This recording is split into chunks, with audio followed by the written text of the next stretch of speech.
cedo la palabra a Juan para que continúe o inicie su exposición de este libro tan interesante que se titula Si Keynes fuera ministro de Economía ante la crisis del 2008.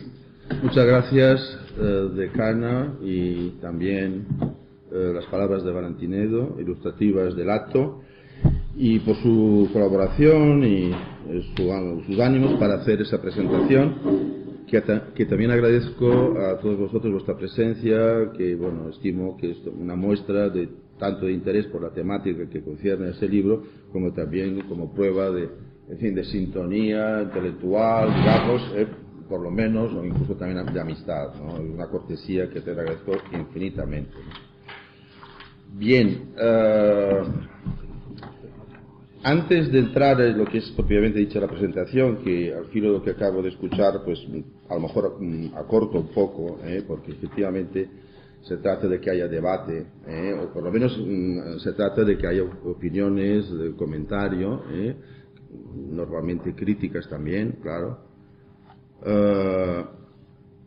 Entiendo que el libro, los que lo hayáis leído, lo vayáis a leer, os encontraréis con que es un libro bastante crítico, crítico en temas de pensamiento económico, que luego tiene sus repercusiones en la valoración de la política económica, del momento, en España, en Europa, pero que arranca con cierta profundidad de lo que hay detrás, ¿no? de estas medidas, ¿no? que se presentan en Europa en los últimos tiempos, ¿no? de política económica, ¿no? También, por tanto, entiendo que es perfectamente legítimo que haya personas que tengan una posición diferente, y en ese punto sí que me declaro neoliberal, en ese sentido. Es decir, me declaro neoliberal en el sentido de que entiendo que habrá legítimamente posturas y pensamiento y opiniones contrarias a las que yo presento en este libro. Y soy neoliberal en este punto. ¿No? También quiero comentar que arranca la redacción, la confección, la elaboración de este libro de una posición, de un estado de ánimo mío personal de los últimos años, de cierto enfado, malestar, disgusto con la situación de la economía y de sus consecuencias en la sociedad española que vivimos, expuesta en una serie de indicadores que todos conocemos y que además yo veo, ya hace tiempo que estoy viendo, ya hace más de 2 años, que esto no está bien encauzado, está mal encauzado y va a ir a peor, ¿no? Entonces, el libro nace con una postura que podemos analizar de tipo schumpeteriano. Con los elementos que yo tengo, mi formación, mis conocimientos, sobre todo de historia económica, pero también de pensamiento económico, voy a reflexionar sobre este tema. De tal manera, con una actitud positiva de buscar una solución y con el afán de aclararme mis propias ideas. Pues el resultado es el que os decía, es más bien, presenta una línea un tanto revisionista y más bien crítica de algunos puntos, ¿no? Pero con mucho respeto a quien piense de otra manera, evidentemente, ¿no? Bueno, también una primera cosa de consideración que quiero hacer es que estoy sorprendido desde el primer momento que se habla de crisis del 2008, que medios políticos, incluso académicos, acepten hablar de crisis económica sin hacer referencia al tipo de ciclo económico que hay detrás. Es decir, la palabra crisis implica la existencia de ciclo, de dinamismo económico. Y hay ciclos de larga duración, hay ciclos monetarios que son normalmente cortos, hay ciclos de economía real, de economía sectorial, y claro, utilizar el término crisis sin determinar a qué tipo de ciclo de movimiento económico del pasado nos referimos es una imprecisión catastrófica, que a mí me sublima, me enfada muchísimo, porque es que no sabemos dónde vamos ni dónde venimos. Es decir, está al día, lectura de prensa o, en fin, opiniones de que porque de un mes a otro pues ha cambiado la tendencia en una variable monetaria, ya se habla de que se está saliendo pues de la tendencia depresiva, Esto entonces supondría que hay un ciclo mensual, ¿no? O bien un ciclo semestral. Es decir, evidentemente, si tenemos un enfoque de long cycle, pues no podemos hablar de depresión o de recuperación simplemente porque 0, décimas arriba o 0, décimas abajo se mueve el movimiento de una variable económica indicativa de la base de la economía. Es insuficiente. Depende del periodo que le asignemos a un ciclo económico. Por tanto, como eso nadie, por lo menos sobre todo los políticos, que son los que más hablan, pues determinan esa base, entonces hay una imprecisión pues en el ambiente que a mí realmente me preocupa, ¿no? Me preocupa porque es que crea un caos. Bueno, esas son las primeras consideraciones que quería hacer, ¿no? Aquí voy en ese libro, además hablo también de decadencia de conocimientos filosóficos, sobre todo lógico-deductivos, de valores éticos, pero fundamentalmente me centro en valorar la política económica ante esta depresión, esa decadencia, porque realmente estamos en un ciclo largo y estamos en una depresión, estamos en un declive económico. Curiosamente hay quien dice que la depresión ya ha desaparecido, pero todavía hay crisis, con lo cual ya se hace mucho más complejo todavía entender de qué es lo que se está queriendo decir, ¿no?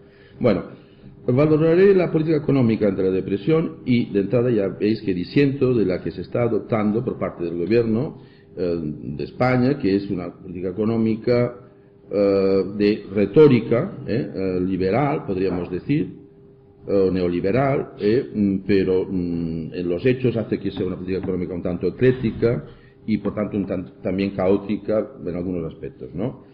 Y se me ocurrió acudir a la teoría general de Keynes, que yo desde luego cuando hice la carrera de economía, pues realmente le presté bastante atención al libro, ¿no? Igual que las consecuencias económicas de la paz y demás.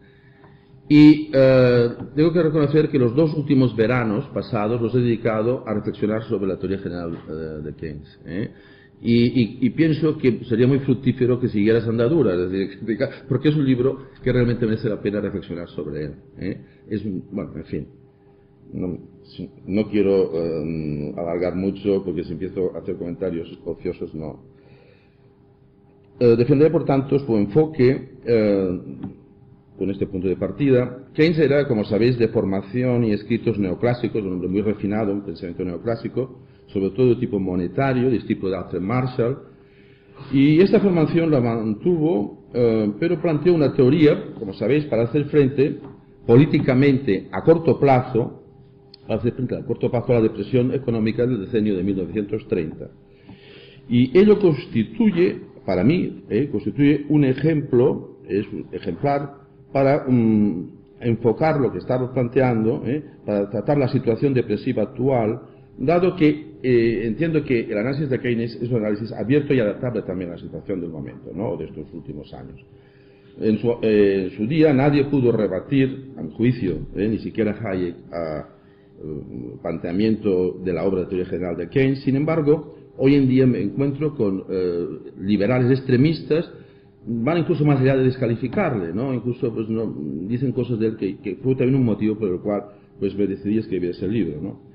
Y no solo en el orden de la ciencia económica, sino también en la ciencia jurídica y en análisis de historia del derecho, en fin, en sociología. He leído cosas muy neoliberales que dicen cosas que son inciertas. En cualquier caso, entiendo hay que distinguir la teoría general de Keynes de las obras de sus seguidores, que se autodenominan post-keynesianos y cubren diversas opciones ideológicas en un amplio abanico, ¿verdad?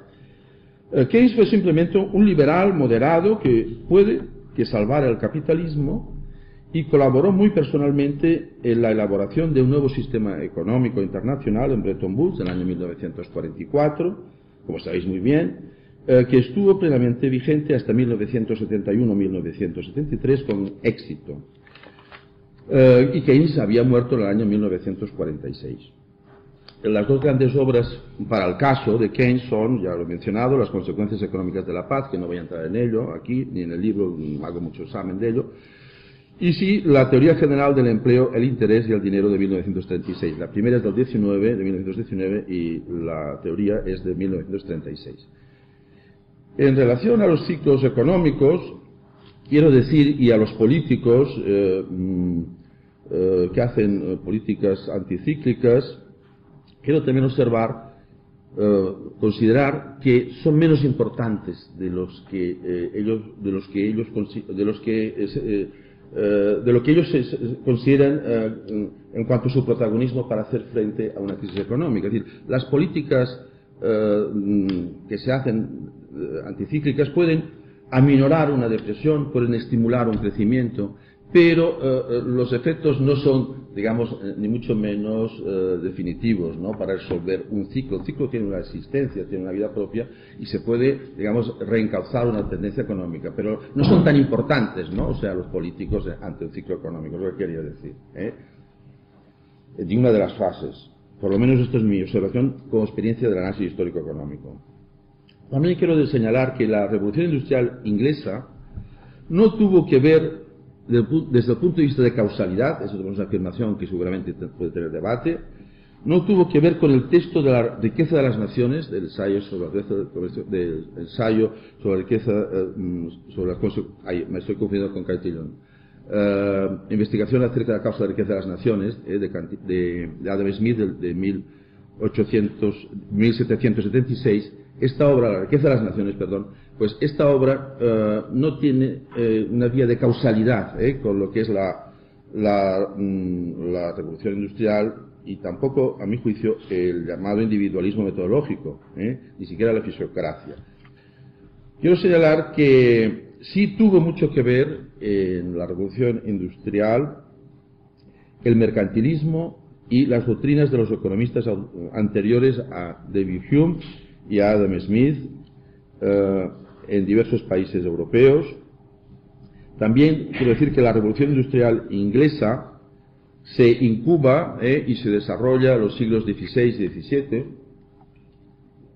como ha estudiado John Neff, es un clásico del estudio de la revolución industrial, donde pues ya deja claro pues el origen de la revolución industrial en estos siglos. Y el oro y sobre todo la plata venidos de América sí fueron determinantes. Y para mayor, digamos, incidencia, lo que quiero decir es que precisamente fue en el año 1776, cuando Adam Smith escribe La riqueza de las naciones. En ese año es cuando se levantaron los colonos ingleses de Norteamérica en contra de la metrópoli, precisamente porque les habían aumentado las tarifas arancelarias. Es decir, que la política británica, donde surge la revolución industrial, surge en un contexto de un marco jurídico legal estrictamente o muy mercantilista. La ley mercantilista sabemos que perduran en el siglo XIX y la última está vigente hasta 1846, la Corlón, la ley de cereales, ¿no? Pero es que además da que pensar que precisamente la fecha de la publicación de la riqueza de las naciones es cuando se intensifica el proteccionismo del comercio británico, en 1776, ¿no? Y que tiene como consecuencia el levantamiento de las colonias en contra de la metrópoli, buscando la independencia. Y por esta razón. También quiero señalar que las tesis abstractas de marginalistas surgen cuando la industrialización británica hacía tiempo que se había consolidado. Keynes advirtió la realidad de la autonomía de los ciclos y la necesidad de afrontar la etapa depresiva con medidas anticíclicas. Y ya predice, en Versalles, al final de la Primera Guerra Mundial, predice la crisis internacional, que luego surge alrededor de 1929, y también sería quien promovería más tarde un nuevo orden económico internacional, como he dicho antes, porque el patrón oro estaba más que agotado y era responsable de la crisis del 29, incluso de la Segunda Guerra Mundial en parte, y yo me atrevo a decir en mi análisis de las causas de la Guerra Civil Española, la política de patrón oro, en la que España se involucra en el año 32, hasta el Frente Popular, es en causa de la Guerra Civil Española. Y que no es una cosa tan, no de personas, no los consejeros del Banco de España, con nuevos apellidos, sino la política del Banco de España es de un Banco de España que no cambia con la Segunda República. Siguen siendo los mismos consejeros y siguen haciendo una política completamente conservadora, neoclásica, de patrón oro, etc. Y entonces, bueno, pues ahí está también una de las razones de que no se llevaran a cabo los objetivos regeneracionistas que venían ya proclamándose en España desde principios del siglo XX, ¿no? Bueno, en fin, el nuevo orden económico internacional surge en Bretton Woods precisamente para dar respuesta a las carencias, a las limitaciones y a las negligencias del periodo neoclásico, periodo comprendido entre las dos guerras mundiales. Y señalo que la recuperación posbélica combina estabilización monetaria, financiación pública, inversiones y ética en los negocios, donde se considera al individuo como persona y por tanto como individuo que tiene relaciones con la sociedad y con los demás. Creo que es algo significativo del realismo crítico que informa algunos, para mí, a las políticas económicas más adecuadas, ¿no? Fruto de responsabilidad pública y social. Bueno, ya entrando más directamente en la presentación, que procuraré, bueno, pues, en fin, cortar quizás un poco. Creo que estamos de acuerdo que, o por lo menos, en fin, yo creo que es opinión mayoritaria, ampliamente mayoritaria, que la situación económica de España es muy delicada en estos momentos, en especial atendiendo al principal indicador social, que es el desempleo. El volumen de paro ha alcanzado cotas desmesuradas en el contexto de la historia contemporánea de los países occidentales. Y lo peor es que si no se corrige esa dirección de la actual política económica de la Unión Europea, opino que el desmoronamiento social está garantizado y que es imprescindible reivindicar, donde los foros tengan más alcance, ¿no?, que pueda tener pues mi libro, mi presencia ahora aquí, pero en fin, creo que es importante reivindicar medidas efectivas, no retóricas, a favor del crecimiento y del empleo laboral. Tendrán que imponerse, es decir, porque si no, no se sale de esta situación, ¿no? A sabiendas también que el ahorro, conforme enseña Keynes, no se obtiene a través de prácticas de simple austeridad, sino como consecuencia del incremento de la renta.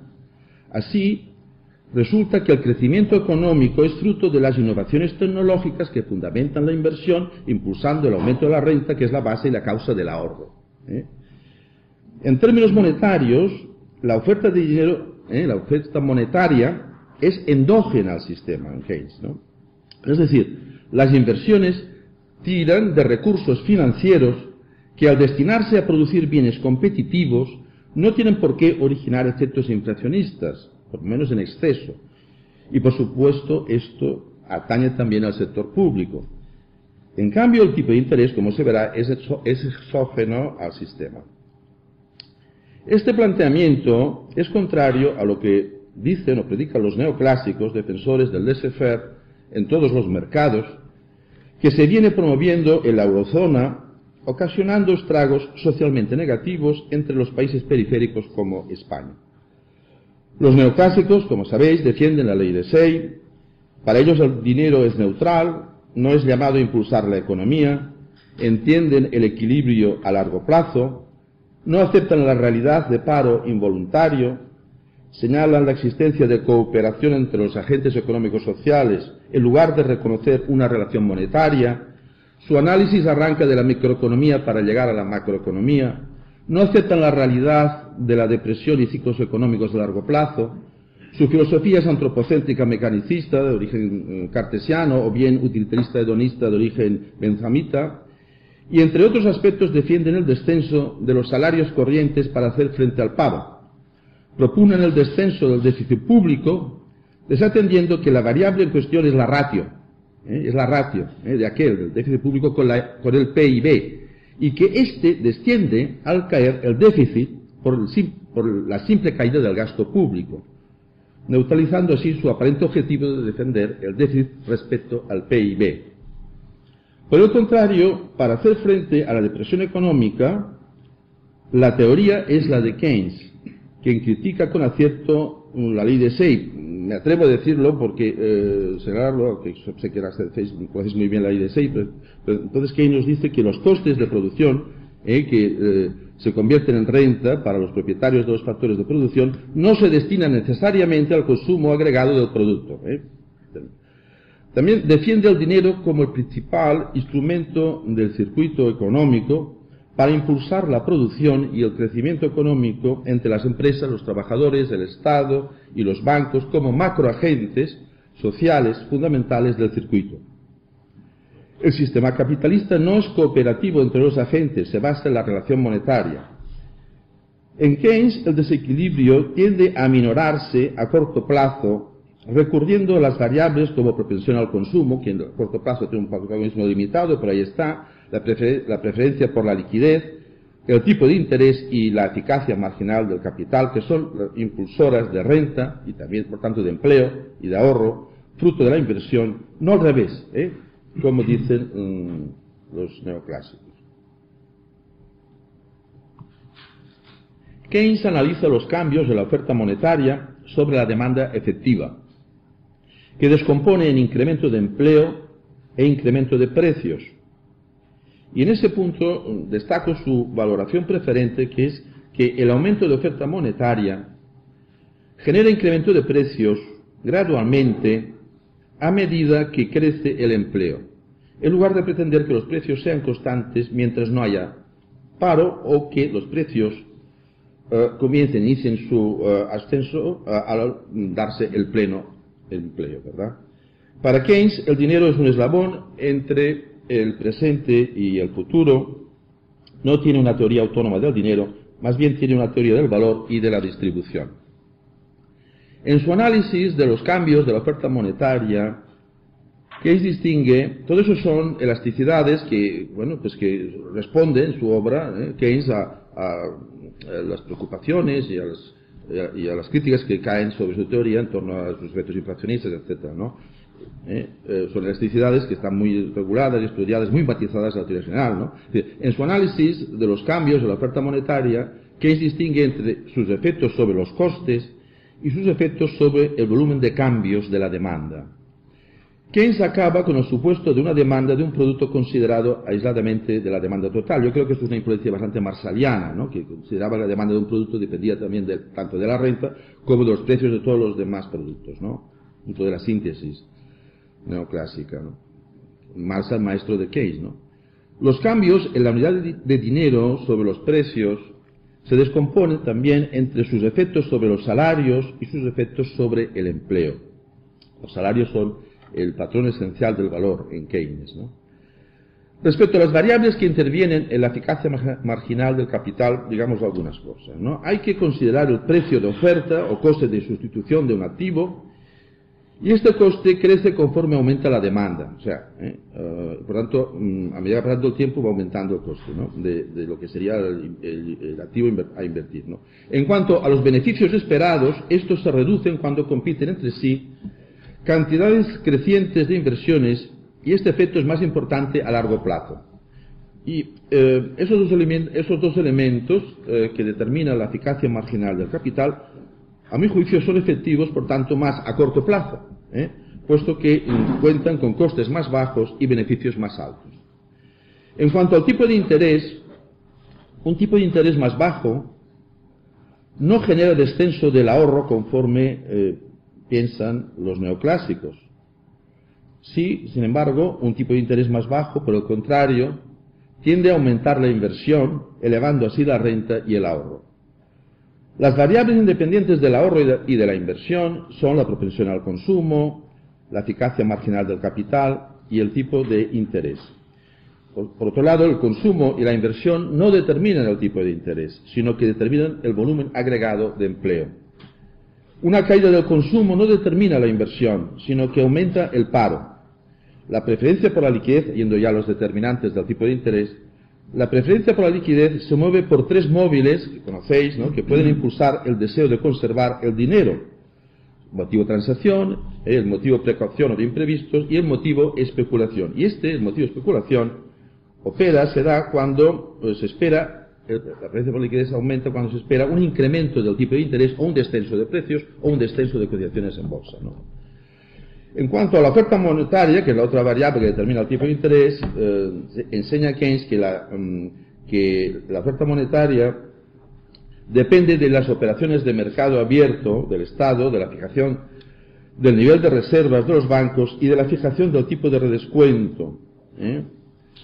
De tal manera que las reservas bancarias, en situaciones de trampa de la liquidez, las reservas bancarias tienen más importancia que la fijación del tipo de interés. Esto es importante cuando nos encontremos en situaciones parecidas a la que se está llegando, de tipos de interés muy bajos y que no impulsa el crecimiento, porque lo importante también es la política sobre las reservas bancarias, la oferta monetaria y no digamos ya la preferencia por la liquidez, ¿no? La relación entre renta nacional y oferta monetaria depende de la preferencia por la liquidez, es la variable que está en medias entre las dos, ¿no? La estabilidad o la inestabilidad de los precios dependerá de la fuerza de la unidad de salarios, que es la unidad de costo, comparada con la tasa de crecimiento del sistema productivo, o sea, de la eficacia marginal del capital. Bueno, el análisis de Keynes va de los macroagentes a la microeconomía.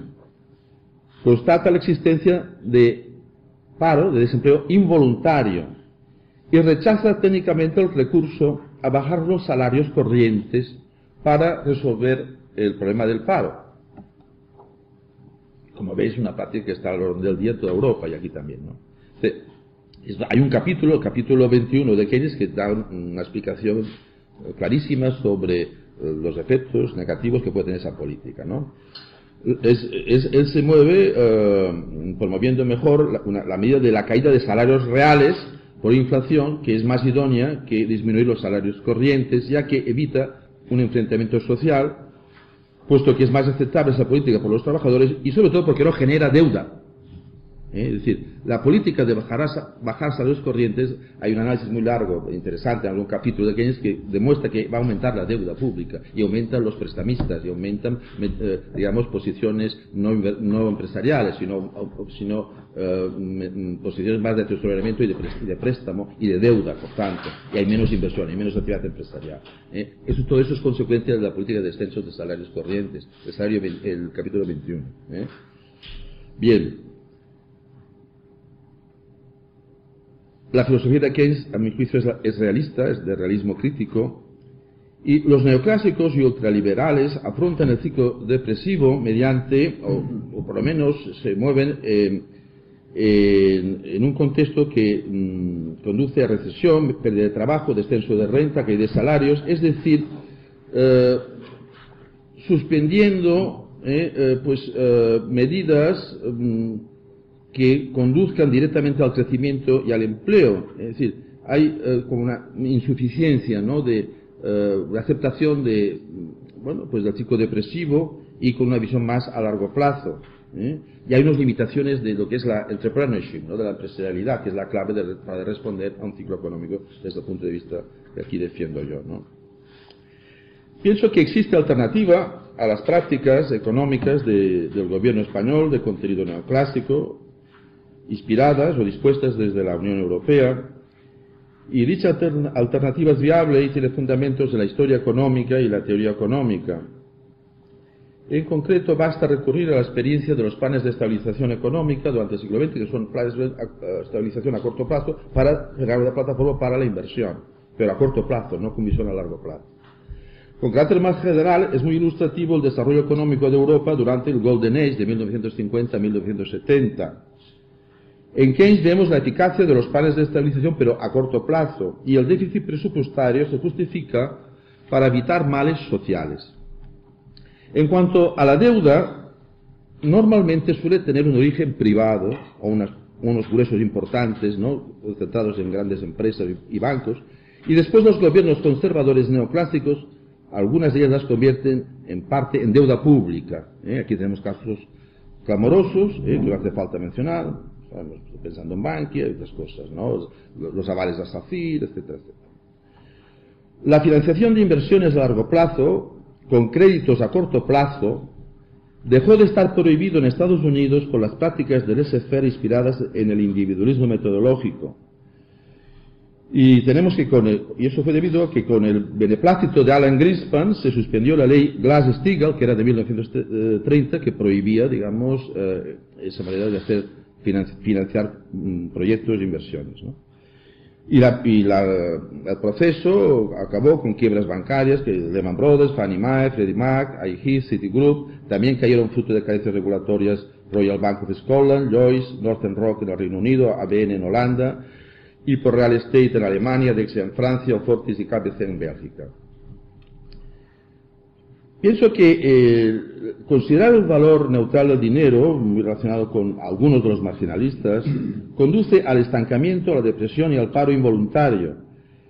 Y defienden mecanismos, existen mecanismos automáticos de índole monetaria, tanto a corto plazo, que mantienen el equilibrio del sistema económico, desconectándose en sus análisis excesivamente de la realidad histórica y cotidiana. En Keynes el ciclo se relaciona con el subconsumo y con la necesidad de invertir, que podríamos relacionar con las fluctuaciones de la eficacia marginal del capital.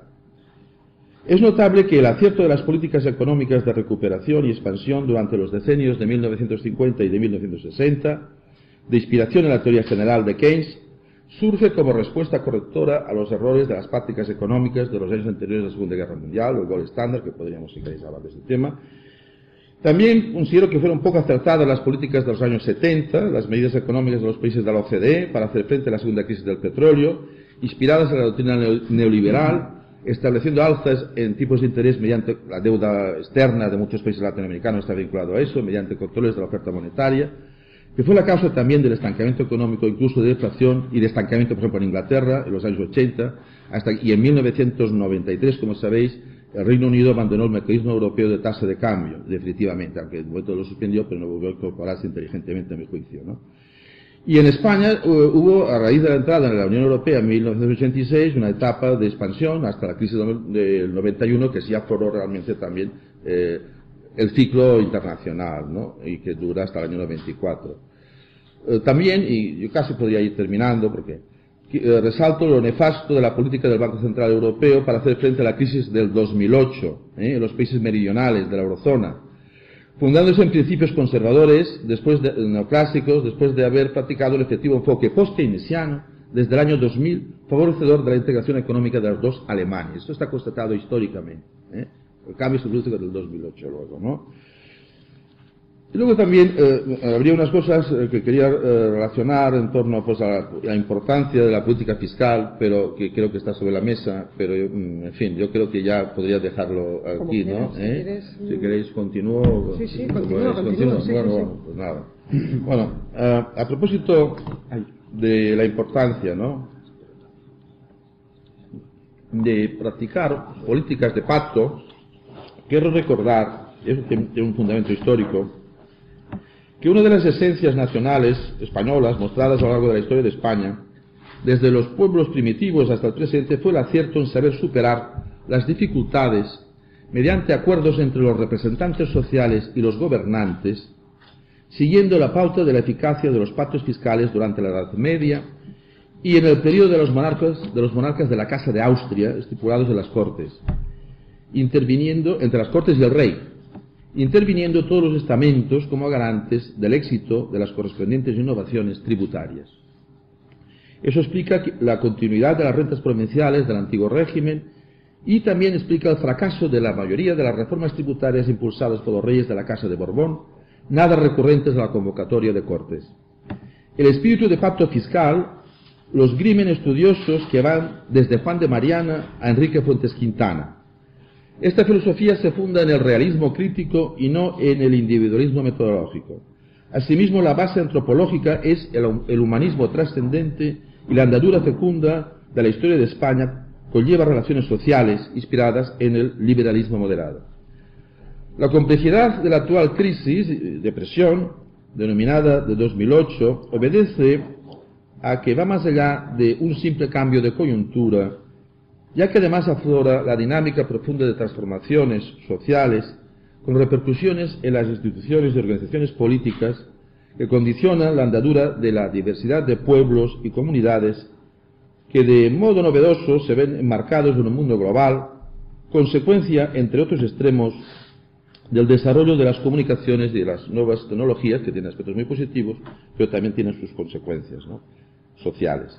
La presente depresión económica, diría financieras, la presente depresión económica de los países más capitalistas tiene causas que trascienden los mecanismos económicos y alcanza la ética de los negocios. Es un tema que está ahí también, ¿no? Se trata, asimismo, de recordar los orígenes de las grandes crisis de la humanidad a lo largo de la historia, atendiendo simplemente, es algo que trato en el libro, atendiendo a sus orígenes básicos y siguientes mecanismos de recuperación. En todos los casos lo que vemos es que se concilian, confluyen siempre la concordancia de mecanismos de tipo monetario, que suele ser más que inflación, es carencia de dinero, con visión a largo plazo de los ciclos más largos, y con dificultades estructurales para encauzar, digamos, estos recursos para el crecimiento económico, ¿no? Eso se ve en todas las grandes crisis de la historia. También indico la mayor fiabilidad explicativa de los economistas vinculados a un enfoque de realismo crítico frente a otros propensos a interpretaciones más abstractas, ¿no? Insisto en que me ascribo a los análisis de Keynes, siempre diferenciados de los análisis de sus múltiples discípulos frente a posiciones neoclásicas y planteamientos de Hayek. Porque a pesar de los planteamientos que tiene Hayek a favor de procesos históricos y a la figura empresarial, sin embargo no comparto su método y enfoque a largo plazo. El análisis de los post-keynesianos, denominado ISLM, que critica a los neoclásicos, no sería tampoco compartido por Keynes, aunque por razones diferentes. Según Keynes, no existe una relación decisivamente inversa entre el tipo de interés y la inversión. Interviene la eficacia marginal del capital y otras variables, ¿no? Como plantean Higgs y Hansen. Si acaso existe una relación directa entre eficacia marginal del capital e inversión, que según Keynes depende aún más de la preferencia por la liquidez. Bueno, en general, reivindico aspectos esenciales del mercantilismo histórico frente a doctrinas utilitaristas y defiendo los principios de la teoría general, en este punto, ¿no?, de Keynes, que a veces yo creo que no ha salido bien sobre este punto, confundiéndose con posiciones post-keynesianas que requerirían aclaraciones puntuales. Keynes enlaza con los economistas anteriores a Adam Smith y fortalece con su obra el realismo crítico al servicio del humanismo trascendente que se encuentra en los economistas de la Escuela de Salamanca, en los mercantilistas ingleses e italianos, así como en el ensayo de Richard Cantillon. En definitiva, secundo la tesis de Keynes acerca del final del laissez-faire. Los gobiernos de los estados necesitan recuperar soberanía política y dejar de navegar al socaire de la globalización económica y de la política de fuertes dominios concentrados de poder supranacional. Las prácticas capitalistas requieren de regulaciones adaptadas a los intereses nacionales y abandonar las sendas de rumbos imprevisibles.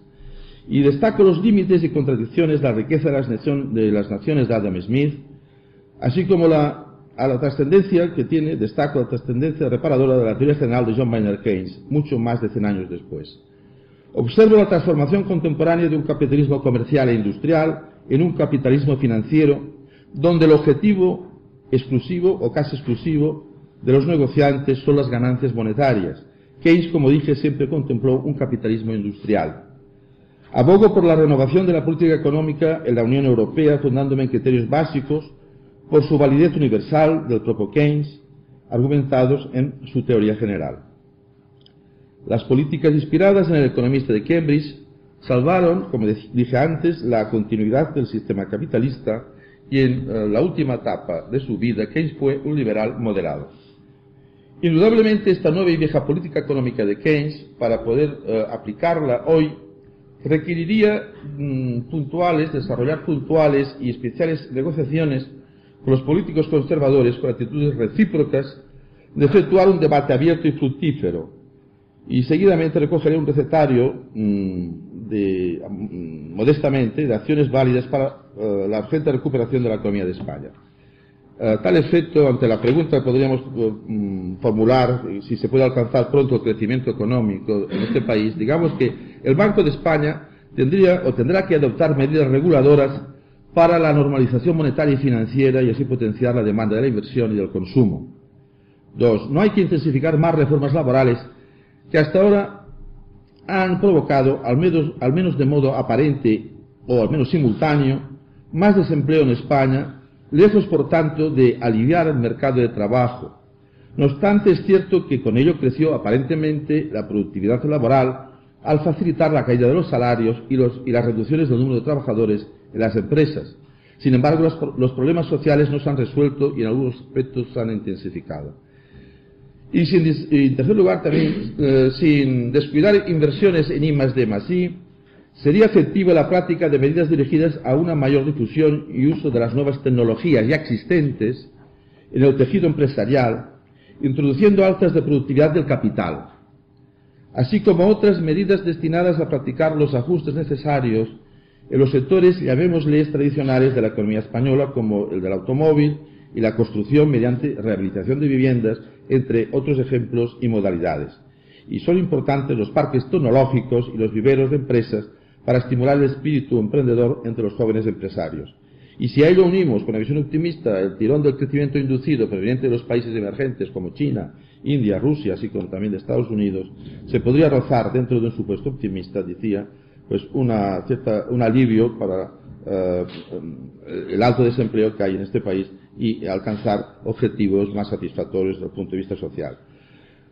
Y termino con eso de la reforma fiscal. Los debates sobre la reforma de impuestos, que está sobre la mesa ahora en España, tendrían que solucionarse técnicamente de acuerdo con cifras explícitas y según teoría fiscal basada en conceptos de función de superávit y de renta nacional de alto empleo, con sus hipotéticos efectos fruto de modelos de simulación como los pioneros de Brown, de Peppers, de Blanchard, de Blecher y de otros.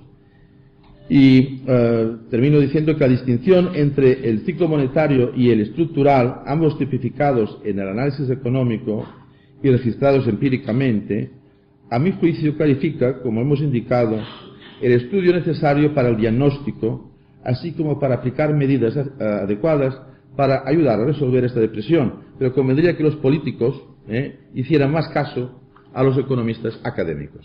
Y termino con esto.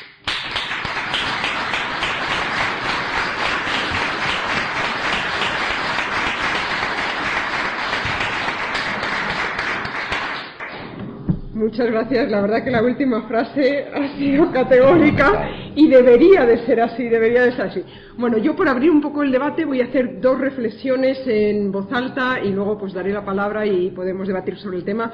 Sí. Podemos estar aquí horas y horas. Pero bueno, las reflexiones,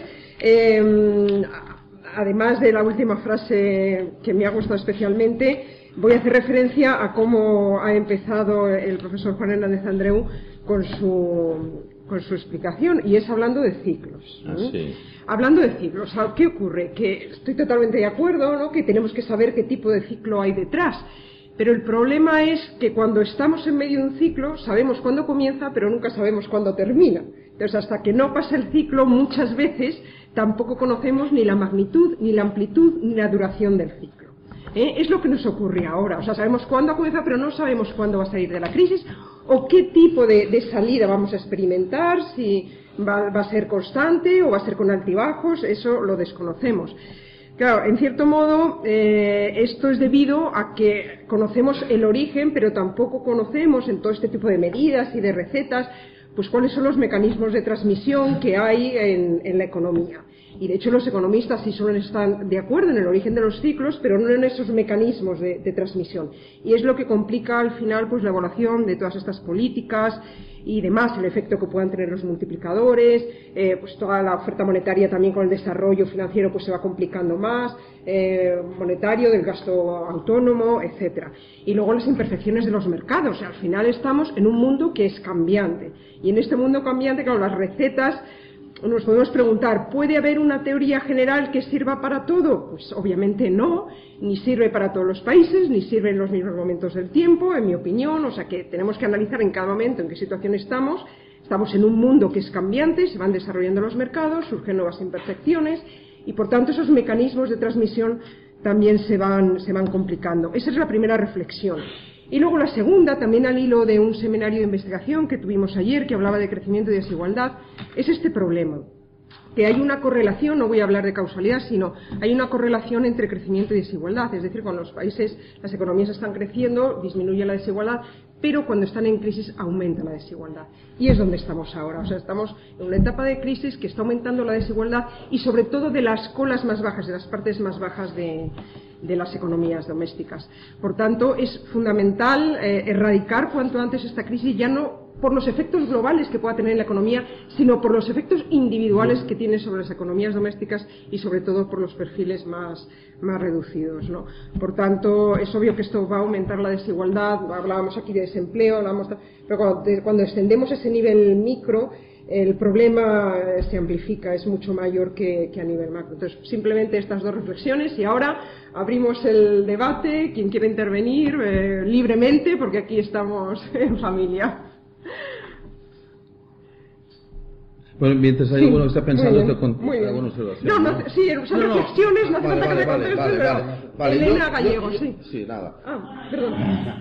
Como fin, creo que hay mucho debate. Primero felicitar al profesor Alejandro por el libro.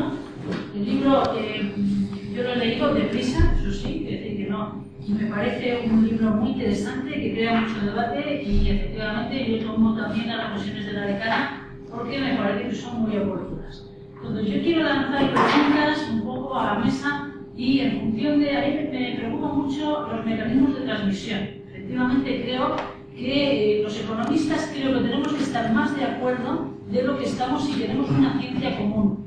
Ningún físico discute si la velocidad de la gravedad es o no es en función de sus principios políticos. Y yo creo que la ideología en economía a veces nos corrompe demasiado.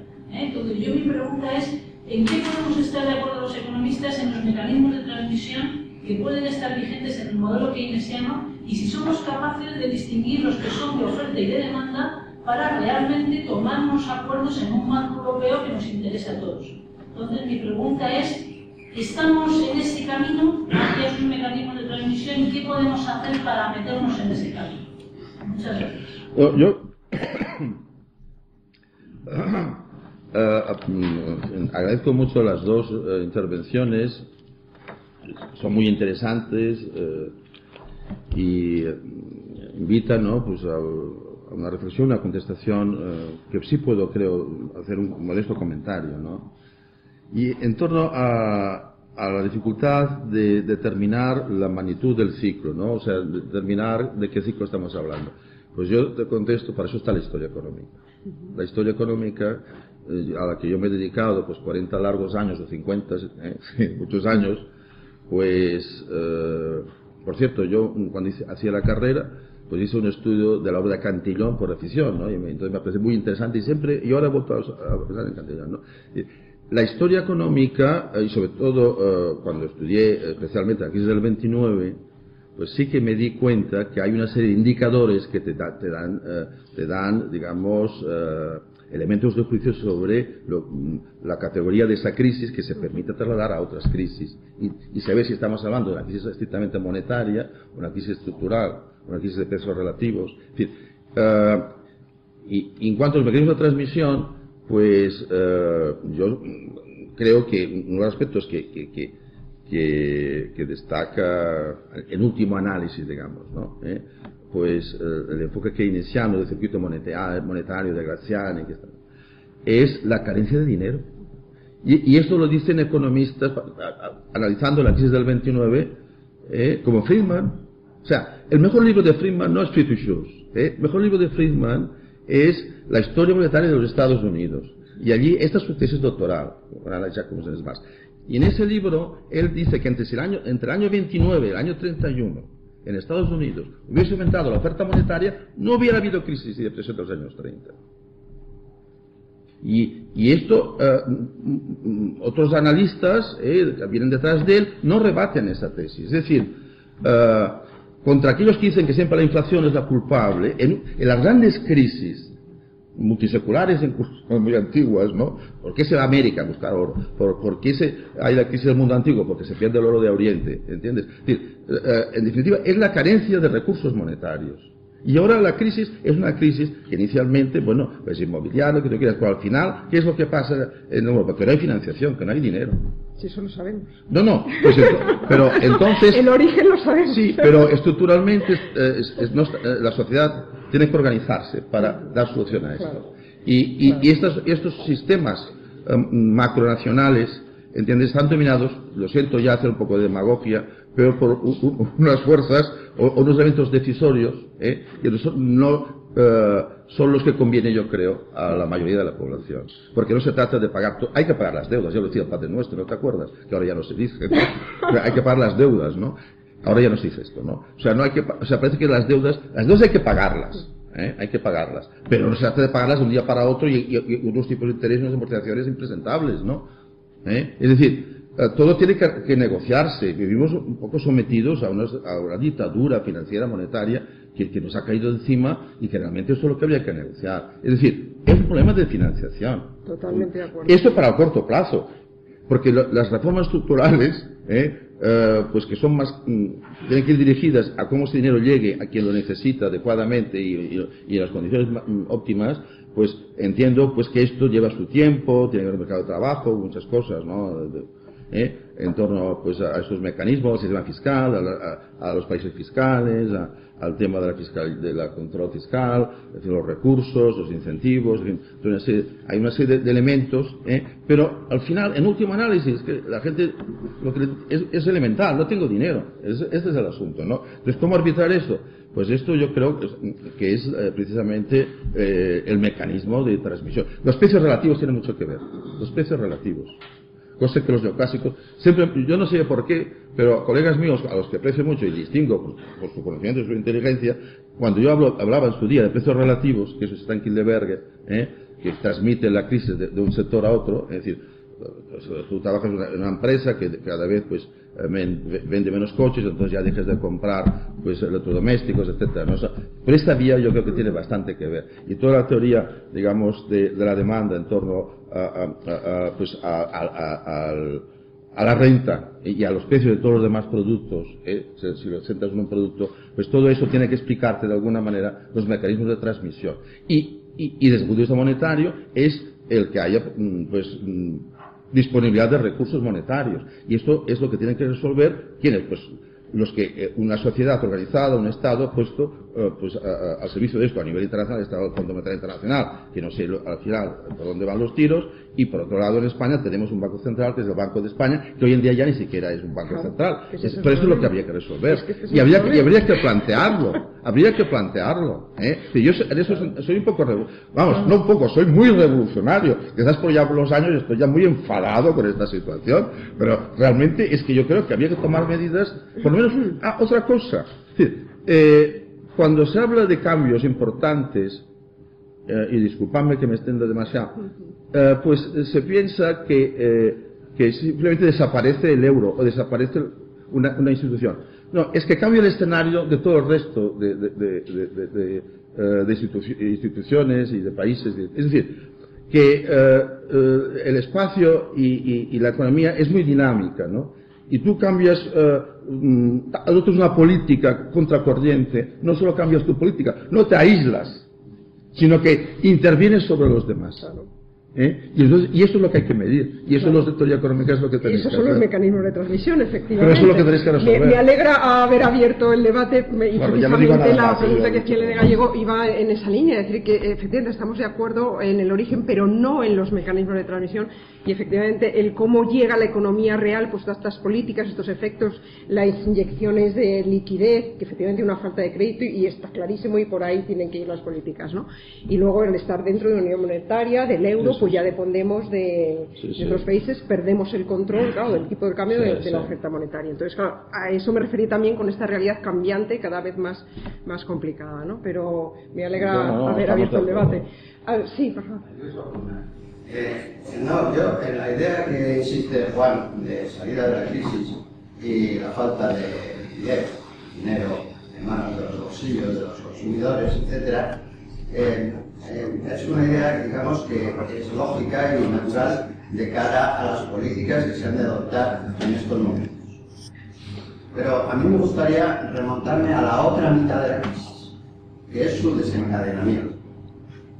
Entonces, en el desencadenamiento de la crisis hemos visto distintas políticas de varios gobiernos que han practicado una corrupción enorme en el consumo y en la inversión, que han dilapidado recursos.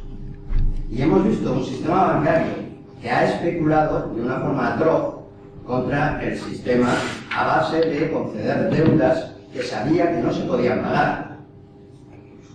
Entonces, estamos ante una diagnosis de las causas del desencadenamiento de la crisis, que ha durado bastantes años, la famosa burbuja inmobiliaria en España, etcétera, con todo el endeudamiento que cerraba, que sería muy conveniente pensar que, claro, ahora las deudas que se generaron entonces, que es las que hay que pagar, o si no se generaron entonces esas deudas, se generaron posteriormente unas políticas, digamos, muy apremiantes, que eran sostener el paro, es decir, dar una subvención a los parados, mantener el coste de la deuda, que era enorme, o practicar una política de sostenimiento de las pensiones, que también había sido muy exagerado porque se había jubilado demasiada gente en esas políticas donde todo iba aparentemente bien y se daban aquellas burbujas y aquel despilfarro.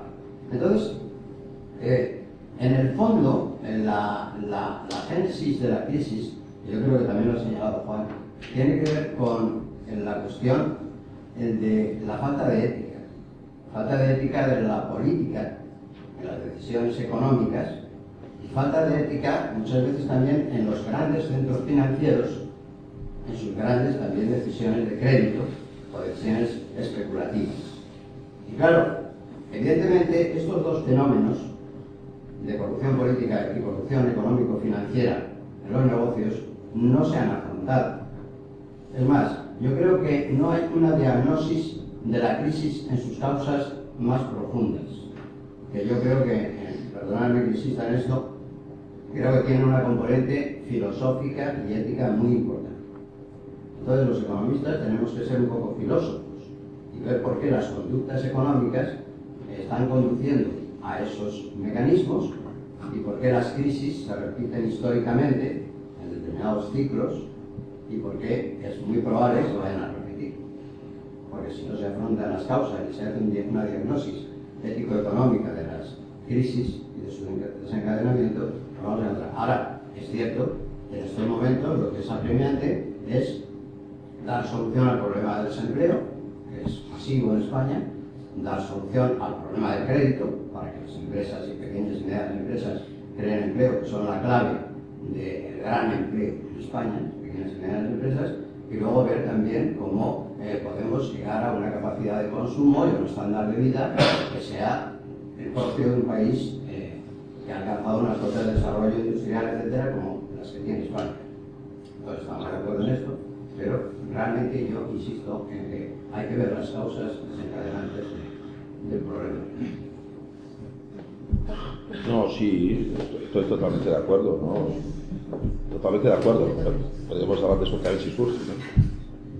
Sí. Luego felicitarte, decir que no lo he leído el libro todavía, sabía que había salido, pero lo pongo, vamos, lo adelanto a las lecturas que tengo que hacer. Tengo mucho interés en la lectura del mismo. De acuerdo, no me voy a tratar de dejar llevar por cuestiones filosóficas, voy a hacer preguntas concretas, de acuerdo con que completamente en la importancia de los mecanismos de transmisión en las crisis y el acuerdo que debe existir en torno a esto, pues, entre los políticos y, bueno, y de algún modo también los grandes, los sectores económicos a través de los representantes o a través de sus propietarios, los propietarios de las empresas, de las grandes empresas. No estoy de acuerdo en lo que habéis dicho al final. Yo no creo que el problema del mundo, quizá es el problema de la economía española, sea la ausencia de dinero. ¿Dónde está el dinero? El dinero, yo creo que, vamos, está claro que hay dinero a raudales. Está, por ejemplo, la balanza exterior de China, pues bueno, pues está la acumulación de reservas que es capaz ahora mismo de tener China y que está destinando en buena medida a la adquisición de una gran parte de la deuda de los países, de casi todos los países, pues es una parte de ese dinero. Dinero Arrandales se ha dedicado, ¿no? Bueno, se dedica para el rescate, ¿no? El rescate bancario, ¿no? Hay dinero suficiente, creo que se han destilado una burrada de millones para el saneamiento pretendido saneamiento de la banca. Yo, lo que habéis dicho, digo que, bueno, que yo discrepo, por lo tanto, en la cuestión de que no haya dinero. Lo que no estoy, no de acuerdo, sino estoy de acuerdo, pero yo creo que no se ha hecho mención bueno, cuando se habla de la política monetaria como un mecanismo endógeno. Un mecanismo endógeno, pero bueno, actualmente, bueno, desde luego es exógeno a la dinámica de la mayor económica de la mayor parte de los países europeos. La política monetaria, la política nos viene impuesta por el Banco Central Europeo y de algún modo, bueno, no podemos servirnos de este tipo de mecanismos para decir, bueno, es decir, es la amputación de una parte de los recursos de los que podían. Yo por eso pienso que bueno, que este sería un aspecto crucial a tratar. Bueno, quizá Keynes pues hablaba en tiempos. Me acuerdo que el patrón oro puede tener unas similitudes con el euro, incluso bastante notables. Pero en cualquier caso, como digo, los países eran autónomos, siempre dentro del patrón oro, a la hora de implementar medidas de política monetaria, cosa que no ocurre en la actualidad y cosa con la que los países europeos no pueden pensar. Por lo demás, pues bueno, pues ya digo, interés en leer el libro y bueno, y hablar sobre algunas cosas en las que sigo teniendo una cierta diarrea, o sea, digo que incomprensión para muchas cosas, para felicitarte y... Muchas gracias, Juan. Sí, no, bueno, efectivamente me das la razón. Si el tema es que para Keynes su teoría, su coherencia, ¿no? Es que el dinero fluya, ¿no? O sea, y eso es contrario a lo que está ocurriendo. Para resumir, ¿no? O sea, el crédito fluya, ¿no? O sea, el crédito fluya. No, claro, sí, vamos. Que no es el dinero, es el crédito, no es el dinero. Que es o sea, está claro, ¿no? O sea, es que podríamos, está claro, ¿no? Es el crédito, evidentemente. Sí, sí. Sí, Enrique, por favor. Sí, Juan, en primer lugar, felicidades por este ensayo. Vaya, muchas gracias, hombre, Enrique. Y a continuación me has señalado el desempleo de la tasa tan elevada que hay en España, sin haber profundizado mucho, ha puesto en duda de que eso se pueda reducir a corto o medio plazo, sí, y de que posiblemente pueda crear crisis sociales, sí, importantes. Yo tengo en duda de si de cara al futuro, con los métodos de organización del trabajo que existen y las tecnologías actuales, el mundo occidental o los países avanzados serán capaces de mantener tasas de nivel de empleo adecuadas con los horarios actuales. Es decir, si estas tecnologías y los métodos harán inviable que se trabaje 5 días a la semana. Y entonces la pregunta ahí, que nadie, no lo he encontrado, solo en un pequeño país que tuve oportunidad de estar. En Australia. No, porque está encima o debajo, seguro que iremos, Nueva Zelanda, será algo de esto, será algo de esto. Y el tema es, no hay una política, tú no lo has mencionado para nada, trabajar menos para trabajar más. Es decir, menos horas de trabajo para que todos podamos trabajar y así podamos tener dinero en el bolsillo, que entonces sí que fluiría para todas las cosas. Es decir, que todos los hogares tuvieran dinero y todas las personas tuvieran algo de dinero. Esto es lo que sucede en Nueva Zelanda, con un nivel de renta aproximado a nosotros y desde luego primer país en falta de corrupción y al mismo tiempo en calidad de vida absoluta. Sí, la función de producción depende de la productividad del trabajo, la productividad del capital y también pues de algo que está menos controlado, que es pues la capital humano, ¿no? Entonces, lo que no hay que meter caña es sobre la productividad del trabajo solo, sino también sobre la productividad del capital, es decir, que son los dos elementos que determinan la función de producción, ¿no? Entonces, en la medida que esa política pues no suponga una devaluación monetaria, en términos reales de los trabajadores, ok. Pues vale, ¿entiendes? Si no, pues entonces estamos en las mismas. Estamos bajando salarios corrientes o salarios reales. Vale. Esto, vamos, y si tú ves que la cosa funciona y tal, pues habría que analizarlo bien, o sea, cuáles son los mecanismos, ¿no? Y los resultados, ¿no? Y los datos, ¿no? Pero bien, interesante, ¿no? Que hayas visto esto en Nueva Zelanda, ¿no? Bueno, más preguntas, debate, intervenciones. Sí. Sí, bueno. Solo una breve experiencia de mi país, yo italiano. La impresión que tengo yo, por referencia a mi país, es esta, que a partir de los años, la mitad de los años 80, en Italia hemos empezado a desregulamentar el trabajo. Y eso, ¿por qué lo hemos hecho? Porque se decía que la desregulamentación hubiese reducido el coste laboral por unidad de producto y eso hubiese producido muchos beneficios en la competitividad internacional porque hubiese producido una rebaja de los precios de los productos italianos. Ahora, por el paradojo que tenemos en Italia es esto, que efectivamente este coste, decimos, el coste de los americanos llaman SLAP, el coste laboral por unidad de productos ha bajado porque se ha bajado la cuota salario.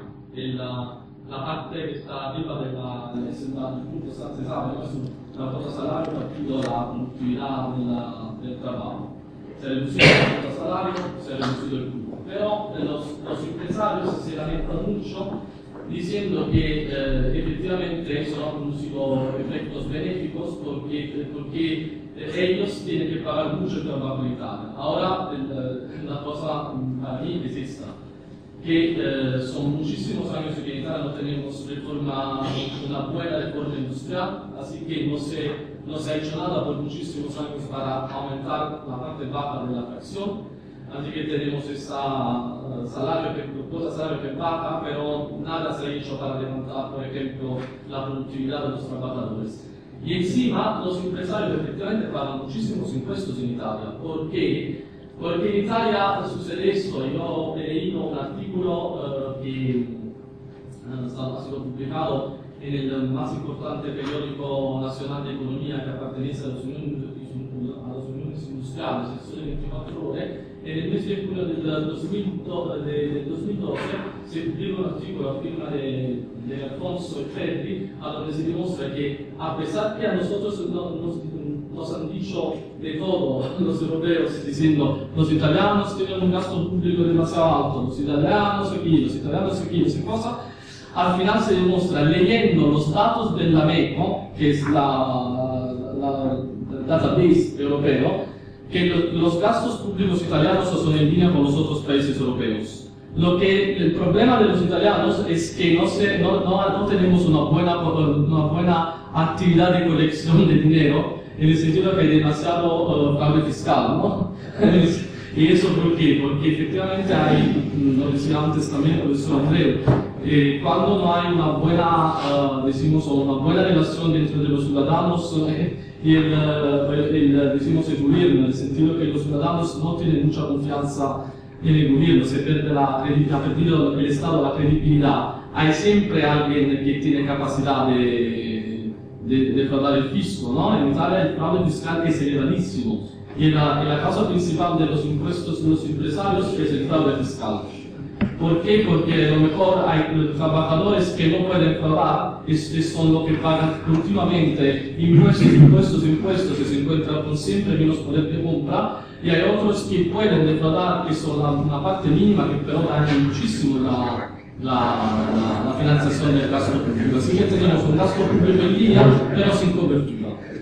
Y los empresarios se encuentran con este grupo que prácticamente no es competitivo, claramente, ¿no? No ha producido ningún beneficio al bajar los salarios porque al final no pagan muchos impuestos por el fraude fiscal. Así que la verdad es complicada. No sé si, bueno, esa es nuestra experiencia nacional al momento. Muchas gracias. Interesante.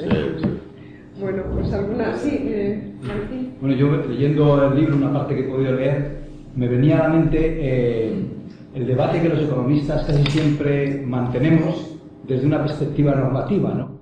Y hoy en día, pues lo que podemos pensar es que las políticas que se han aplicado en Europa en general no son iguales que las que se han aplicado en Estados Unidos, y visto desde la perspectiva de la teoría económica que trata de resolver los problemas de la crisis, pues quizás no tenemos una idea muy clara de cómo o con qué modelo podemos encontrar la mejor solución para todos, ¿no? Y claro, pues eso es un problema, pero si seguimos pensando en términos de enfoque, pues a lo mejor tendríamos que pensar al revés también, como se ha puesto de manifiesto aquí hace un rato, ¿no? Que desde una perspectiva positiva, pues a alguien le puede interesar más que se den o que se apliquen un tipo de políticas que otras, ¿no? Enseguida que hablamos de quién gana y quién pierde, por ejemplo, cuando hay inflación, pues ya sabemos que hay algunos sectores de la población que prestan dinero y otros que lo piden prestado, ¿no? Y los procesos inflacionarios pues benefician a unos y no tanto a otros, ¿no?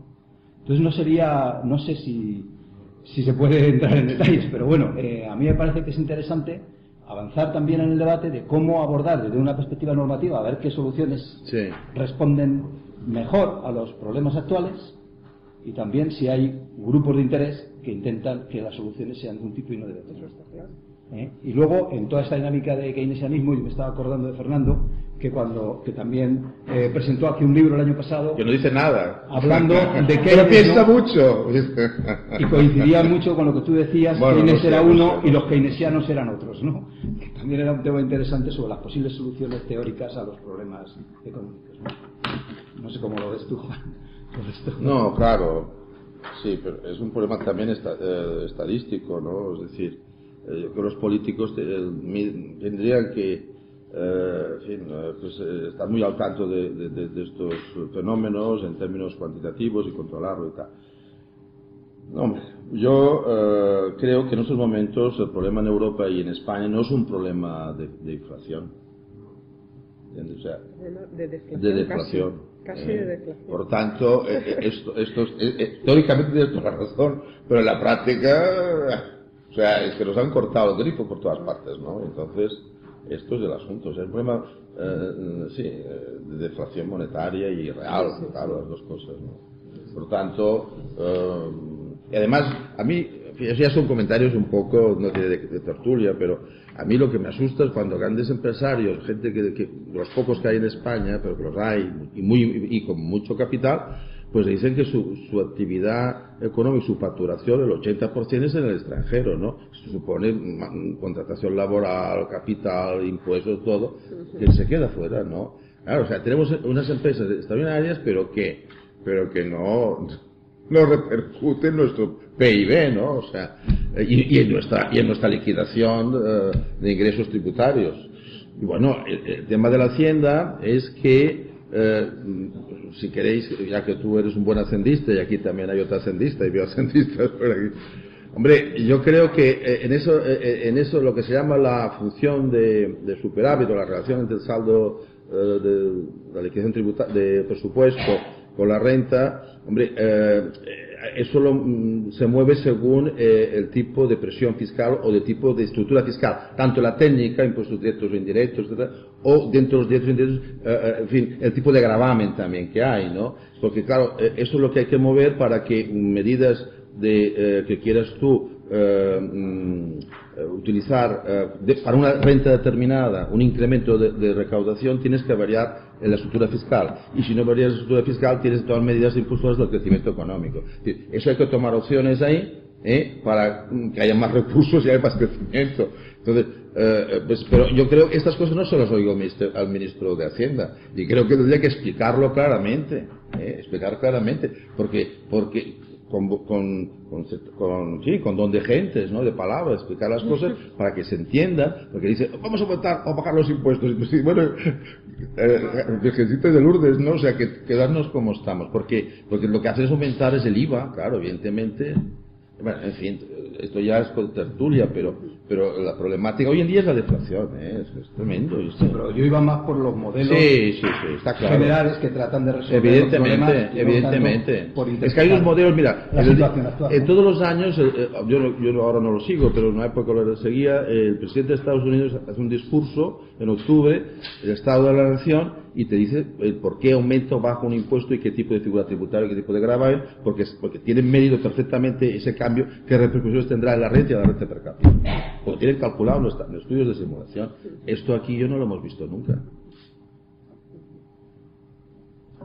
Es que sería lo que podría ser hasta convincente.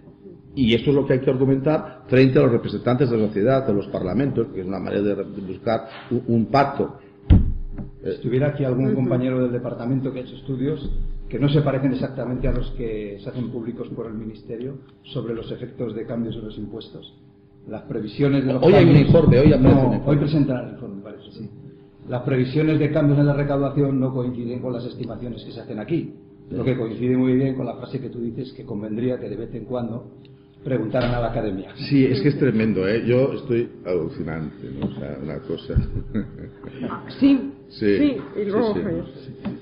tú primero. Bueno, yo primero felicitar a Ponente porque creo que se han dicho cosas muy interesantes y lo que me ha gustado mucho es la intervención del señor Italiano porque me da un poco pie para contar lo que yo pienso, ¿no?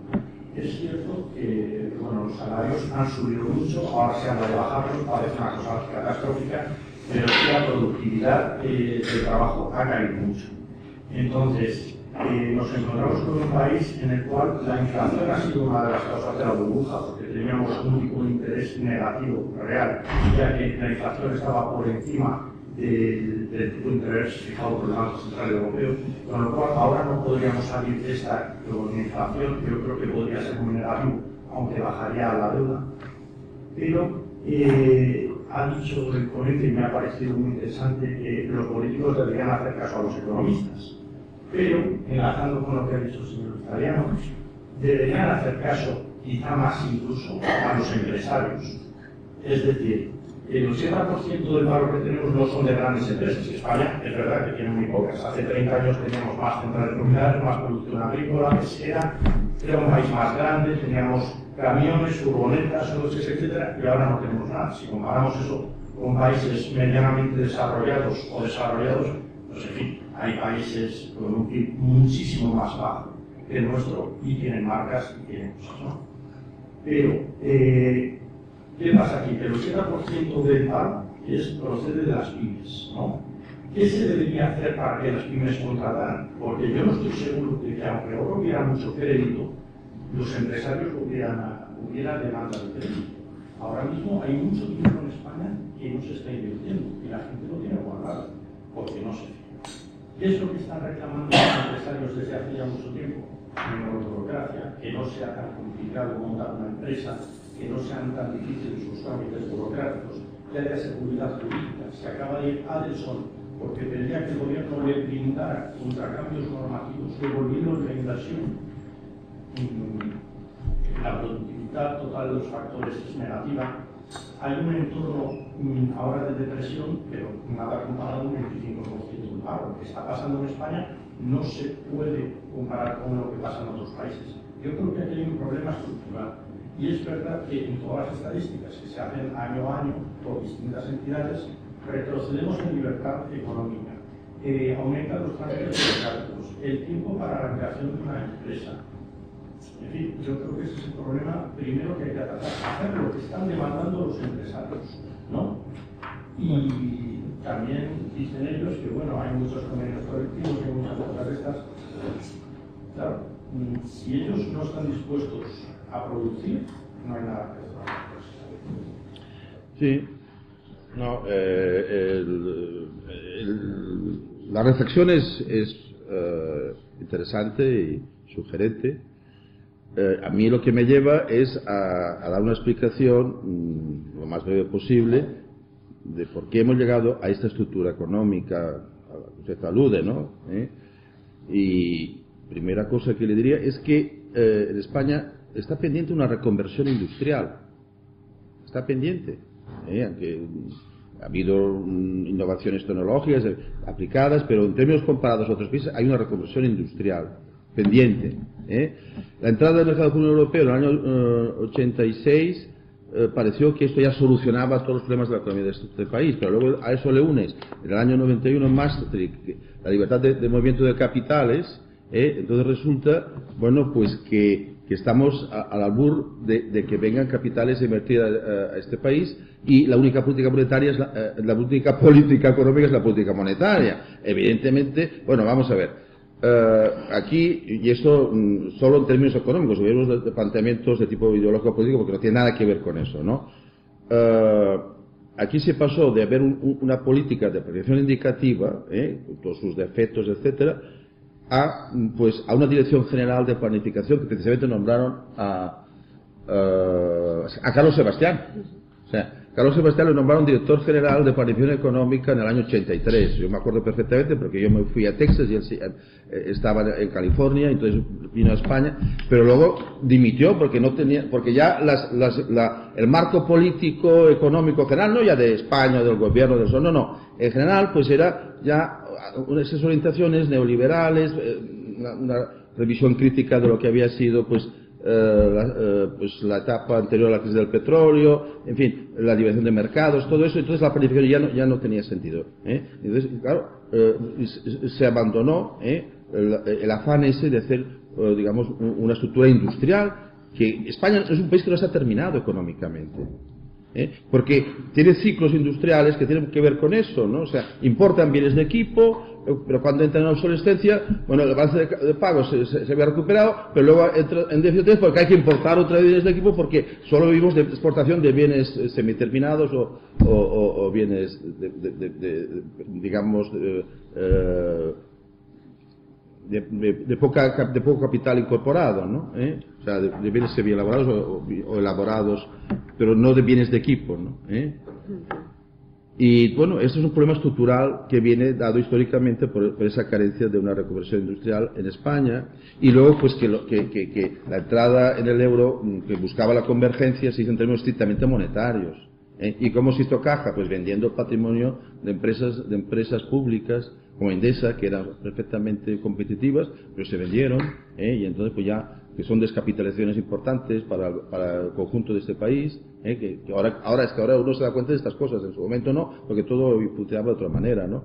Pero entonces resulta pues que se saneó el déficit, la deuda, la liquidación, la inflación, indicadores monetarios, el cambio, todo a base de vender empresas públicas, hacer caja, y con eso pues ya se puso a la cabeza, ¿no?, de récord en cuanto a la convergencia monetaria. Pero claro, esto al no ir acompañado de una reconversión industrial de distintos sectores económicos clave, pues evidentemente no ha servido para nada, ya ha conducido a esta situación. Y decía usted muy bien cuando hablaba de la inflación, de que aquí estábamos en una situación, digamos, de dinero muy fácil, ¿no? Porque había tipos de interés muy bajos, y en cambio, bueno, pues había una inflación en este país y tipos de interés bajos, ¿no? Con lo cual, pero todo eso facilitó, era debido a la política alemana de integración que protegió el Banco Central Europeo, y que luego cambia cuando no le interesa ya este político, ¿no? Esta es la situación. Bueno, sí, por lo menos yo lo veo así, Yo estoy de acuerdo, y le doy la palabra a Javier, pero es cierto que mientras que un 25% de la fuerza laboral esté en el sector improductivo, esté en paro y por tanto no aporte a la producción, no vamos a crecer. O sea que por ahí yo creo que era también.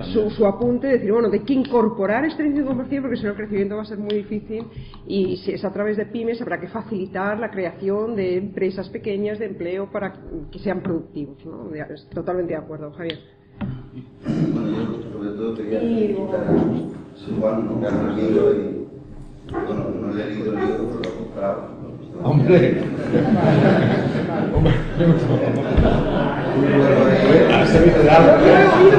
¿Te ha comprado el libro?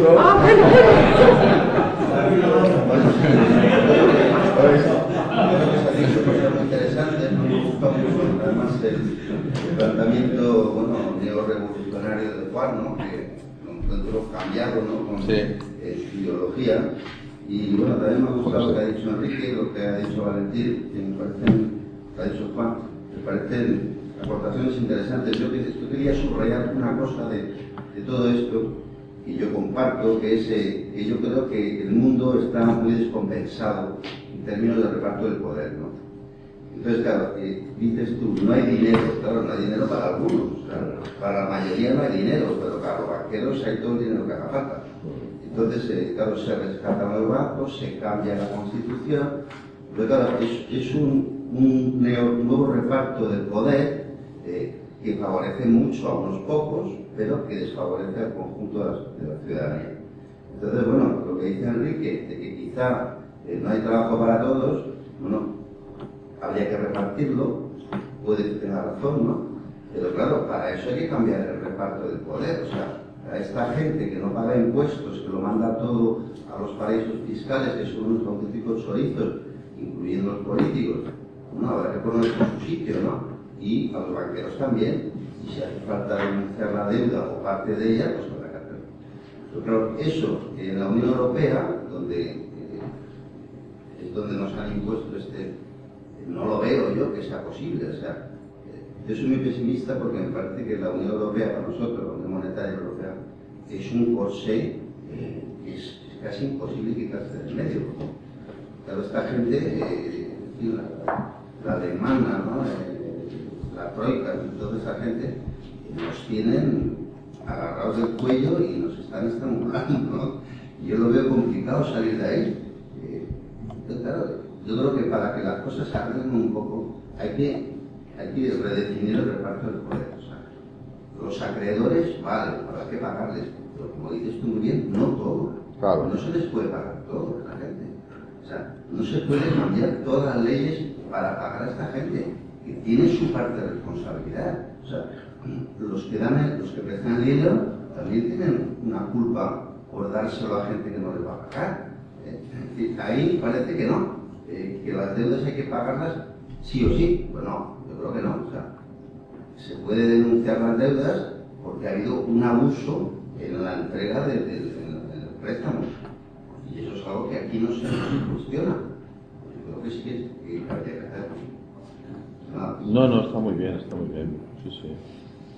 ¿Jesús? Sí, bueno, pues nada, a mí se me ha ocurrido hace un momento una cosita, a raíz de lo que decía Juan Zafra y Javier Collaz, ¿verdad? Y estoy con ellos, el dinero está ahí y existe. Yo, como ejemplo, tengo 4.000 euros como seguridad, y el Banco Bibliotecaria, y el Banco Bibliotecaria cada 15 días me manda una carta diciendo que, por ser cliente preferente, están dispuestos a prestarme 4.000 euros. O sea que la PYME no se lo prestan a mí, sí. Y luego viene el Estado y dice, como tú tienes dinero y tienes un sueldo estable, yo voy a hacer que colabores tú con la economía nacional, te cojo lo que pueda, si sangro, te recorto lo que pueda, se lo mando a la banca se te lo presta y te engancho ahí, ¿no? Claro, el Estado te va a donde tiene dinero la gente, somos nosotros. Nosotros somos unos privilegiados. El banco nos presta dinero cuando queramos y el Estado nos quita el dinero que tenemos cuando le da la gana. Por lo tanto, claro, no se lo va a quitar a los pobres ni nada de eso, ¿no? Y ahí está el tema de desigualdad, ¿no? El dinero no por nosotros y esas cosas, ¿no? Pero el dinero sí existe, hay montones de dinero, montones de dinero. Lo que pasa es que, bueno, pues por garantía no nos prestamos, el Estado nos quita, pero nosotros al banco no tenemos dinero prestado de momento. Hasta que nos quite todo lo que tenemos. ¿De acuerdo? Muchas gracias.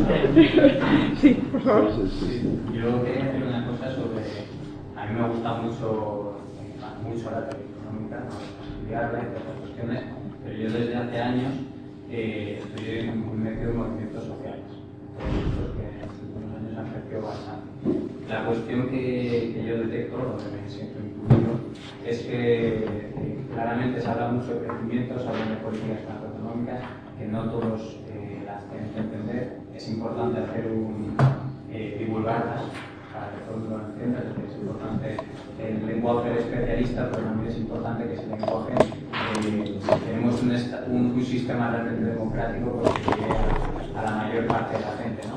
Yo lo que detecto desde hace estos años es, bueno, personas que existe una exclusión social bastante potente, una exclusión que llevan años sintiendo y que, aunque ahora hay crisis y se ha recrudecido y más personas, no se muestran soluciones desde estas políticas económicas que se llevan. Se habla de crear empleo, que muchas veces hay gente que sí se crea empleo pero no sale de la pobreza.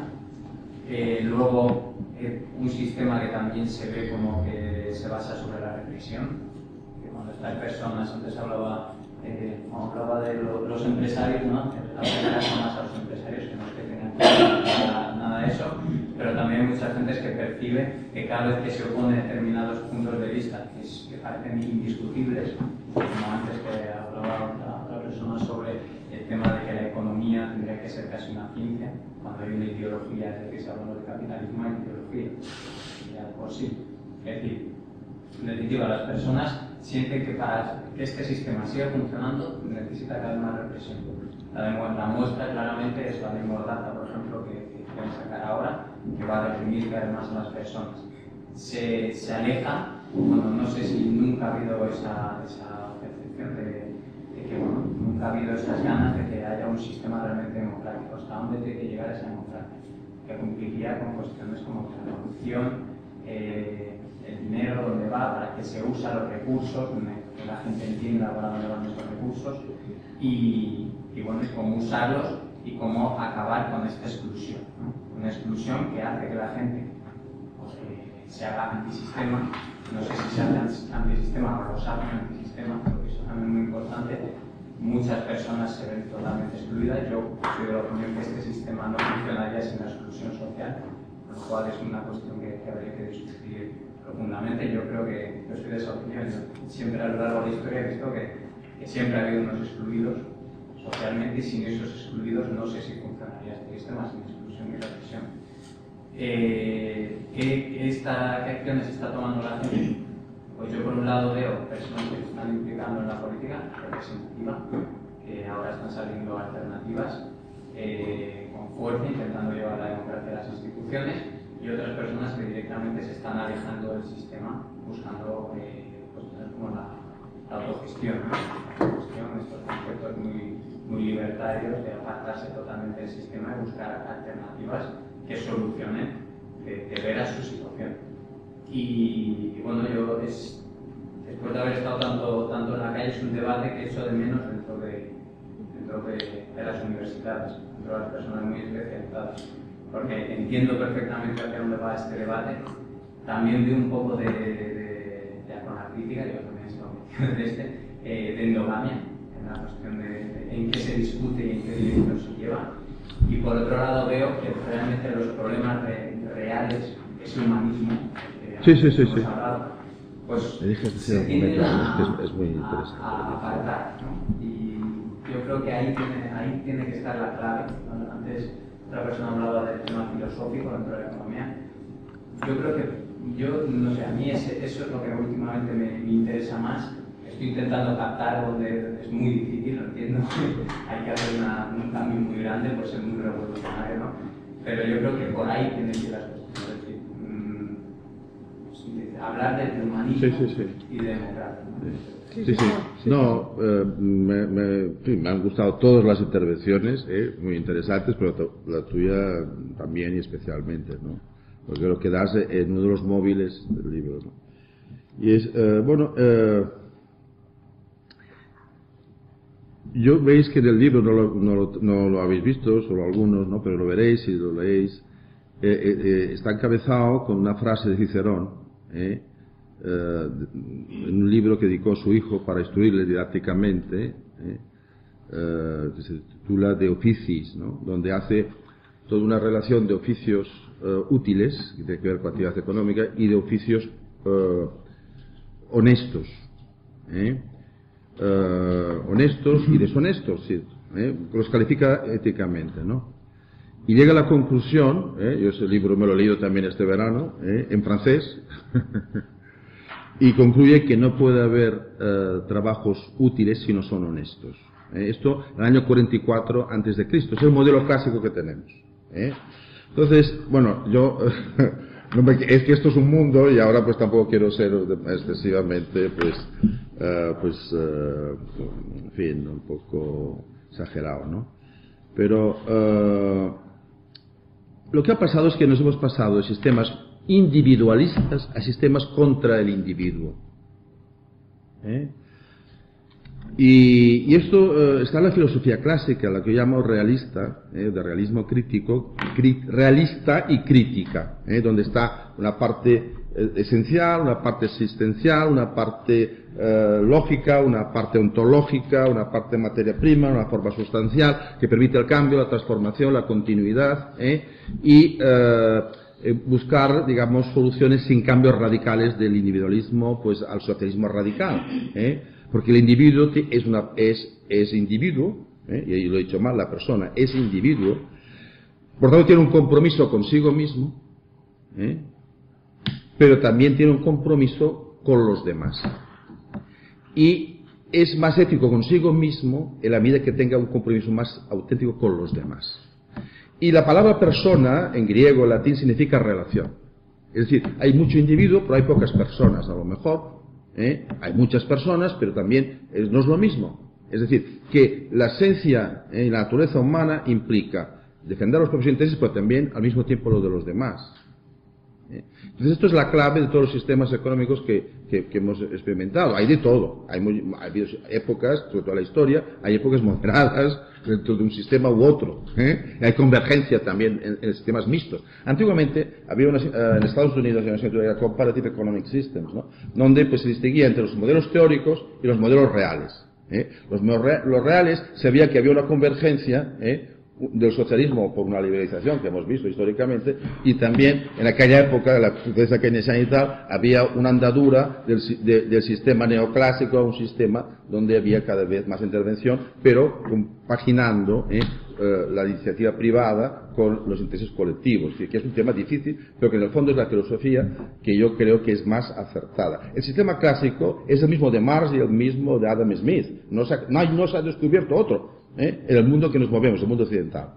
Y lo que pasa es que en las situaciones límites pues nos encontramos con un individualismo en áreas, en espacios radical, con un sistema colectivista radical. Y este es el problema, el no considerar al individuo como persona. Y así podríamos ir sacando pues más conclusiones. Pero en ese sentido, pues estoy completamente de acuerdo, y esto es una cosa que están en el libro. Muy bien, María Carmen Moreno, yo creo que ya acabamos. Bueno, yo me quería sumar a todas las felicitaciones al profesor Juan Alejandro. Muchas gracias. Cuando tengo un poco de tiempo. Claro, si siempre estamos igual, yo también. Y también me quiero sumar a todas las intervenciones porque todo lo que se ha dicho aquí pues es muy razonable. Ayer en una conferencia de la facultad estuvo muy bien, de crecimiento, desigualdad y pobreza, y Juan Novales nos dio unos datos bastante escalofriantes de los niveles de pobreza que se están alcanzando no solamente en este país, sino en varios países del resto del mundo. Bueno, sobre todo concentrados también los niveles de pobreza en ciertos países. Y hablo de una variable que a mí me parece fundamental, que también se ha dicho aquí, que es la calidad institucional. Es fundamental la calidad institucional para salir de donde estamos y la crisis en la que estamos inmersas, porque debemos exigir que las personas que están al frente de las instituciones tengan esa calidad institucional, porque eso va a depender muchísimo de las políticas que se apliquen en los distintos países y, bueno, en nosotros en España que estamos inmersos en la Unión Europea y la política monetaria viene de ahí, pero nosotros tenemos también algún margen, que es la política fiscal. Y también se ha hablado aquí de que ahora estamos a expectantes de una política fiscal una reforma fiscal que estamos viendo a ver qué va a pasar con esa política fiscal, y bueno, ya se oyen algunas noticias, ¿no? que están por la prensa, por la radio. No sabemos qué va a pasar, yo desde luego desconozco, no sé si tú, Valentín, conoces algo más, pero yo creo que de eso tenemos que exigir, y tenemos que exigir que nuestros representantes sean gente seria, preparada, y con una calidad importante. Y que aquel que ha dicho el Gallegos en su intervención inicial de que la economía pues, no debería de tener bueno, pues esa valoración política, sino que tiene que ser pues, un aspecto mucho más objetivo, porque en el fondo estamos todos en este mundo. Entonces, mi opinión es esa. Yo creo que es fundamental. Y podemos hablar de modelos y de mecanismos de transmisión y de muchas cosas, pero si no exigimos que las gentes que nos representan tengan esa calidad, porque de ello van a depender sus políticas, pues yo creo que no vamos a salir de ahí. Hay mucho tiempo. Muchas gracias. Juan, Bueno, pues me congratulo con esa inquietud y además, o sea, con fundamento en red. Yo realmente, para también justificar un poco más el porqué he escrito también ese libro, el planteamiento de la historia económica, porque yo me he dedicado siempre a la historia económica y ahora pues me he metido en el tema ese de pensamiento que es fundamental también, ¿no? Aunque ya te digo, yo no tengo un recién llegado porque ya desde la carrera he hecho trabajos de pensamiento económico, pero no como profesor, ¿no? Entonces, yo siempre, y eso lo aprendí de Gonzalo Anes, que decía, mira, ni hechos sin ideas, pensamiento, ni pensamiento sin hechos. Y eso es la convergencia, digamos, a la que antes me refería yo, ¿no? Que hay que manejar el mundo teórico, el mundo abstracto, el mundo incluso de leyes naturales, entre comillas, que puede haber, algunas, ¿no? Pero con la realidad histórica, con el contexto institucional, que tiene que condicionar, regular, en fin, y el problema es que ha habido desde el siglo XVIII, y esto es un punto crítico que yo tengo, que tengo en el libro, de lo que soy crítico, es que vienen de una filosofía sensista donde se abandona exceso, aspectos conceptuales importantes de la naturaleza humana, que la definen como un ser egoísta. Entonces ahí tiene esto una serie de consecuencias, ¿no? Y esto está en el libro, lo dejo, ¿no? Que esto ha tenido una evolución y que, bueno, por eso yo soy bastante, pues me cae muy bien Cantillón, que tiene además textos muy interesantes, Cantillón, el ensayo sobre la naturaleza del comercio general, y luego también, pues Keynes en concreto, tienen cosas que me recuerdan, ¿no? Y entonces, bueno, pues, que estamos, lo que me gusta además es que aquí hemos participado gente de distintas disciplinas, ¿no? Y en el fondo coincidimos bastante, ¿no? O sea, coincidimos en nuestras técnicas también de expresión y en fin, que se nota que somos economistas, ¿no? Esto está bastante claro. Muchas gracias a todos. Quería agradecer también, por supuesto, a la biblioteca, pues todo el apoyo que está la directora, su director aquí, que nos prestan. Sí, que querías decir algo, María Luisa. Bueno, gracias a todos. Yo creo que terminamos con un aplauso,